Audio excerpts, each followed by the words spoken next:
अस्सलाम वालेकुम, welcome to cook like Ayesha YouTube channel. आज आपकी बहुत ही फरमाइश में लेकर आ रही हूँ बहुत ही सॉफ्ट से ये डोनट्स। ये देखें, ये कितने अंदर से सॉफ्ट हैं। तो आज की रेसिपी पूरी देखिएगा और मुझे बताइएगा आपको आज की रेसिपी कैसी लगी।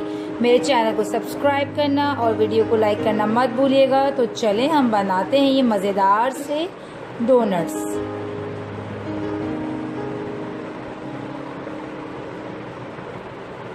डोनट्स बनाने के लिए हमें जो चीज़ें चाहिए वो नोट कर लीजिए। हमें चाहिए मैदा 300 ग्राम्स और कप्स में है ये 2 कप प्लस 1/4 कप। पूरी रेसिपी आपको डिस्क्रिप्शन में कप्स और ग्राम्स दोनों में मिल जाएगी। और हाफ टी स्पून से कम ले रही हूँ मैं सॉल्ट।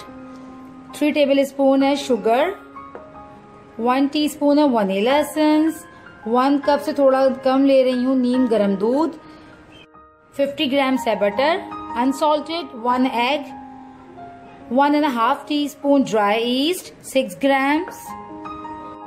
सबसे पहले हम फ्लावर में सारी चीजें ऐड कर देते हैं। Dry ingredients, sugar, salt, dry yeast, इन तमाम चीजों को हम इसमें ऐड कर जस्ट गूंदेंगे और इसे राइज होने तक छोड़ देंगे।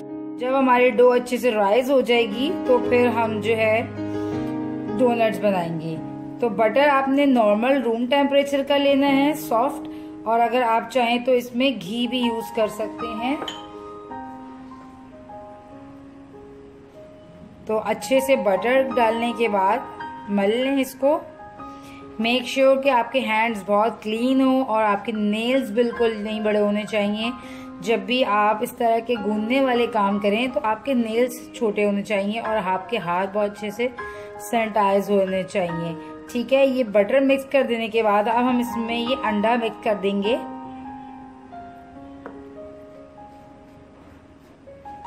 यहाँ पे 1 एग भी चला गया। अब मैं नीम गर्म दूध डालूंगी और साथ साथ इसको गूंदूंगी। अच्छा, इस रेसिपी में वनीला पाउडर जाता है एसेंस के तौर पे। तो यहाँ पे मेरे पास वनीला एसेंस पाउडर नहीं था तो मैं यहाँ पे लिक्विड फॉर्म में ही यूज करूंगी। आपके पास अगर वनीला पाउडर हो तो हाफ टी स्पून वो यूज कीजिएगा इस रेसिपी में, क्योंकि वो व्हाइट कलर में होती है, कलरलेस होती है, तो वही रिकमेंड करते हैं इसमें। जब आप डो को नीम गर्म दूध से गूंदते हैं तो वो खमीर जल्दी होती है और आपकी डो अच्छी सॉफ्ट बनती है। तो यहाँ पे तकरीबन ये 1 कप दूध इसमें मैंने ऐड कर दिया है और अच्छे से मैं इसको गूंदूंगी।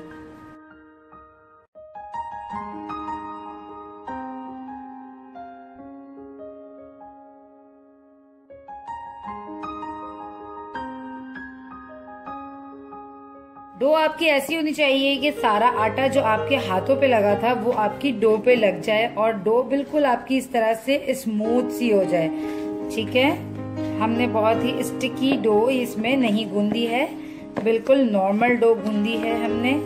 और इसको अब हम अच्छे से गूंदने के बाद कम से कम भी 3-4 मिनट आप अच्छे से इसे गूंदें और फिर अब हम इसे रेस्ट दे रहे हैं। देखें, गर्मी होगी तो आधे घंटे में भी आपकी डो अच्छे से राइज हो जाएगी, बट अगर सर्दी है तो 2 घंटे में भी आपकी डो राइज नहीं होगी अच्छे से। तो सारा डिपेंड करता है टेम्परेचर पे इसका काम। तो हम इसको राइज होने के लिए छोड़ देते हैं और देखते हैं कि ये डो हमारी कितनी देर में राइज होगी। कम से कम भी मैं इसे 2 घंटे के लिए राइज होने के लिए रखूंगी। Welcome back. ये देखिए हमारी डो कितनी अच्छे से राइज हो चुकी है। इससे मैंने 2 से 3 घंटे के लिए छोड़ दिया था और ये देखें कितनी अच्छी राइज हो चुकी है। अब हम हल्का सा अपने हाथ पे फ्लावर लगाएंगे ताकि हम इजीली इसको निकाल सकें। और सरफेस पे हम हल्का सा फ्लावर डस्ट कर देते हैं और इसको इस पे निकाल लेते हैं। हम पंचिंग नहीं करेंगे, हम इसी तरह इसको बेलेंगे।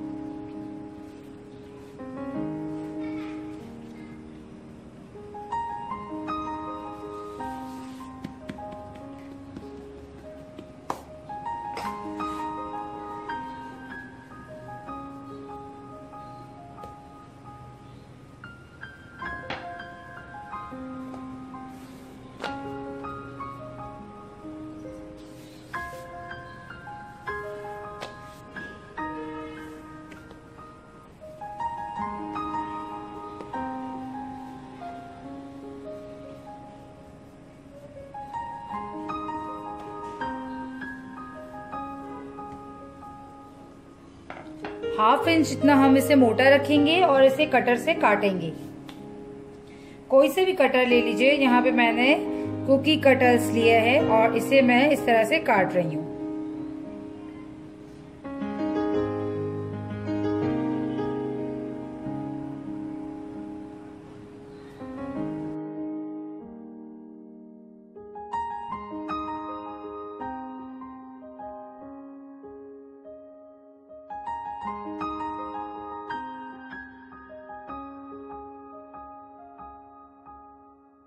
यहाँ मैंने सारे डोनट्स बना लिए हैं। टोटल 16 डोनट्स बने हैं इस रेसिपी से और छोटे मिनी बाइट्स भी मैंने इसी तरह रख दिए। अगर आप चाहें तो आप दोबारा से मिलाकर एक दोबारा डोनट्स बना सकते हैं, बट ये मिनी बाइट्स बहुत ही अच्छे लगते हैं बच्चों को स्पेशली।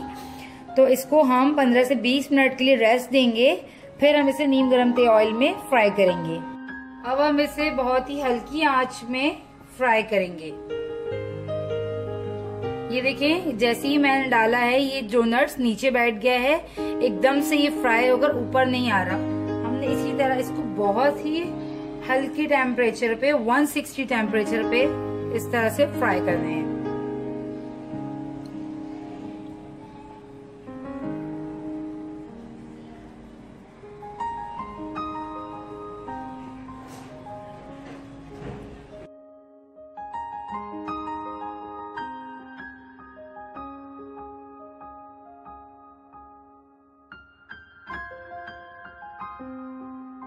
डोनट्स हमारे सारे तैयार हो चुके हैं। ये देखें, मैंने इसे पहले शुरू में हल्की आंच पे और बाद में तेज आंच पे फ्राई किया था।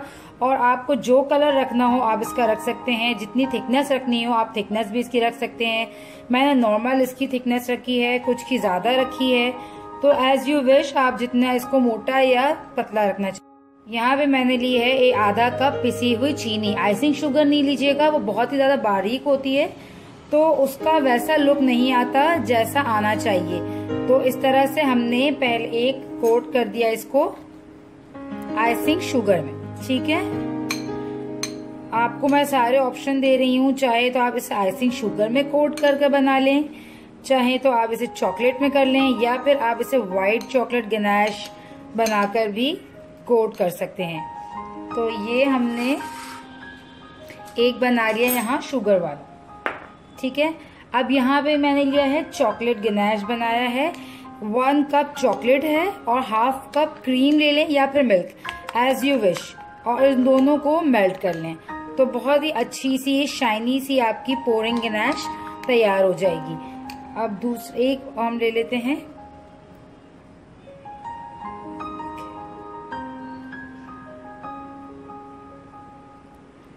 ये हमने बना ली। Second one is chocolate. ठीक है, चॉकलेट एक और बना लेते हैं। चॉकलेट्स लवर ज्यादा हैं क्योंकि बच्चे, तो हम चॉकलेट ज्यादा बना लेते हैं।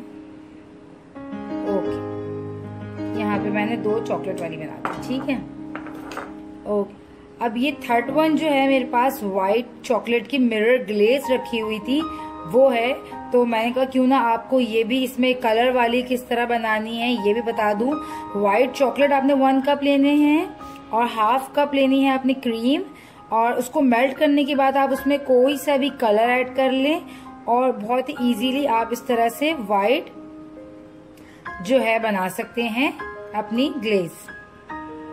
वैसे मेरे चैनल में रेसिपी है मिरर ग्लेज की, तो ये आइसिंग उसी केक की रिमेनिंग बची हुई थी जिसे हम अभी यूज कर रहे हैं। ये ठंडी हो चुकी है इसीलिए इतनी आपको थिक लग रही है, क्योंकि इसे मैंने आधे घंटे पहले मेल्ट कर रखा था, तो इस वजह से ये अभी थोड़ी जम रही है।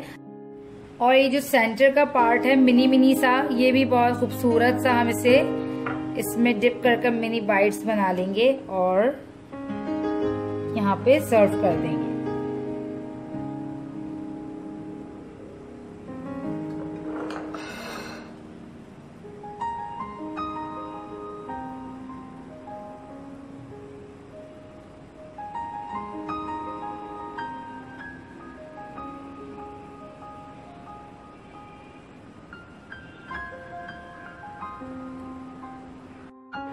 लास्ट में हम इसके ऊपर थोड़ा सा स्प्रिंकल कर देते हैं, ये खूबसूरत से स्प्रिंकल्स। और ये हमारे आज की रेसिपी डोनट्स बिल्कुल तैयार हैं। ज़रूर ट्राई कीजिएगा और मुझे फीडबैक दीजिएगा कि आपको आज की रेसिपी डोनट्स की कैसी लगी। मेरे चैनल को सब्सक्राइब करना और वीडियो को लाइक करना मत भूलिएगा। मिलती हूँ नेक्स्ट रेसिपी में, जब तक के लिए मुझे दीजिए इजाज़त। अल्लाह हाफिज़।